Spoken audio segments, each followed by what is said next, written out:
Imagine drowning. Now, imagine drowning not in water, but in a thick, dark, suffocating wave of beer. It sounds like something from a twisted comedy, a bizarre joke, but for the residents of St. Giles' Rookery in London on October 17th, 1814, this was a terrifying and deadly reality. This is the story of the Great London Beer Flood, a disaster far darker and more horrifying than its name suggests. Forget the images of people celebrating in the streets, scooping up free drinks. The truth is a nightmare of collapsing buildings, crushed bodies, and a community swallowed by a sticky, alcoholic tide. Welcome to Darker Truths, where we uncover the grim realities behind history's strangest events. To understand how this catastrophe happened, we need to go back to early 19th century London. The city was a bustling, chaotic metropolis, and in the heart of it, near Tottenham Court Road, stood the Mew and Company Brewery. This wasn't some small local pub. It was one of the largest breweries in the entire country, famous for its porter, a dark, heavy beer that was the drink of choice for London's working class. The brewery was a symbol of industrial might, dominated by colossal wooden fermentation vats. And when I say colossal, I mean it. These vats were monsters, some standing over 22 feet tall, holding hundreds of thousands of gallons of beer. They were so large that the company once hosted a dinner party for 200 people inside one of the empty vats to celebrate its construction. These massive containers, holding immense pressure, were a disaster waiting to happen. The St. Giles Rookery, the neighborhood huddled in the shadow of the brewery, was the polar opposite of industrial success. It was one of London's most notorious slums, a labyrinth of narrow, unpaved streets, dilapidated tenement buildings, and overcrowded cellars. This was a place of extreme poverty, where entire families crammed into single windowless rooms, often below ground level. Life here was already precarious, a daily struggle against hunger, disease, and despair. The residents of St. Giles were living on the edge, completely unaware that a tsunami of a very different kind was brewing right next door. On that fateful Monday afternoon, October 17th, 1814, everything seemed normal. Inside the Mew Brewery, a storehouse clerk named George Crick was going about his duties. He noticed that one of the iron rings, the hoops that held the massive wooden staves of a fermentation vat together, had slipped. This wasn't entirely unusual. These vats were under constant strain, and minor issues were common. Crick's superior, however, dismissed the concern, assuring him that it was no cause for alarm and that a slipped hoop was a regular occurrence. It was a catastrophic misjudgment.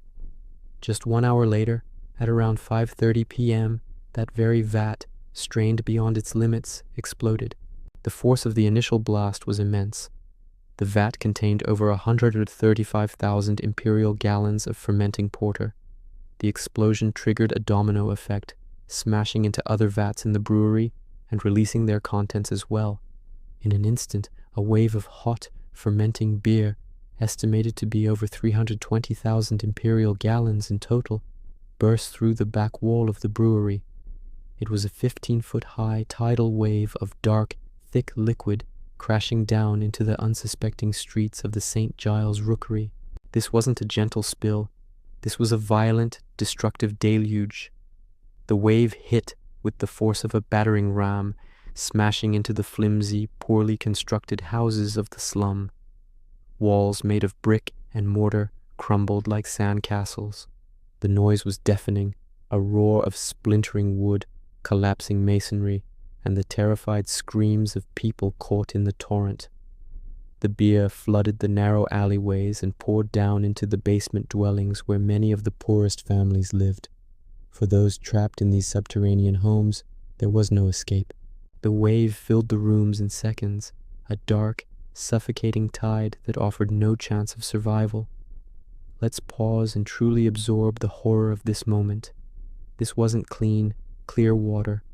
This was a thick, viscous, alcoholic liquid filled with debris, splintered wood, bricks, and the contents of the destroyed homes. It would have been incredibly difficult to swim in, and the alcoholic fumes would have been overpowering, making it hard to breathe even for those who managed to keep their heads above the surface. The stories of the victims paint a truly grim picture. One of the first casualties was a young girl named Hannah Bamfield. She was having tea with her mother, Mary, in their home on New Street when the wave struck. The wall of their house collapsed, and Hannah was swept away and killed. Mary survived, but tragically, her little girl was gone in an instant. In the cellar of a nearby pub, the Tavistock Arms, a group of mourners had gathered for the wake of a 2-year-old boy who had died just days before. The beer flooded the cellar, and everyone present, 4 people, including the mother of the child being mourned, drowned. Imagine the unspeakable tragedy of that scene, a family already grieving, suddenly wiped out by this bizarre and terrifying flood. In total, 8 people lost their lives that day. 5 were mourners at the wake.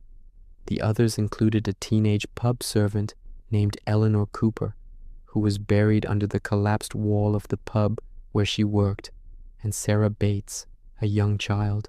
The 8th victim was a man named Thomas Mansfield. The official count is 8, but given the transient population and poor record-keeping of the St. Giles slum, it's highly possible the true death toll was higher.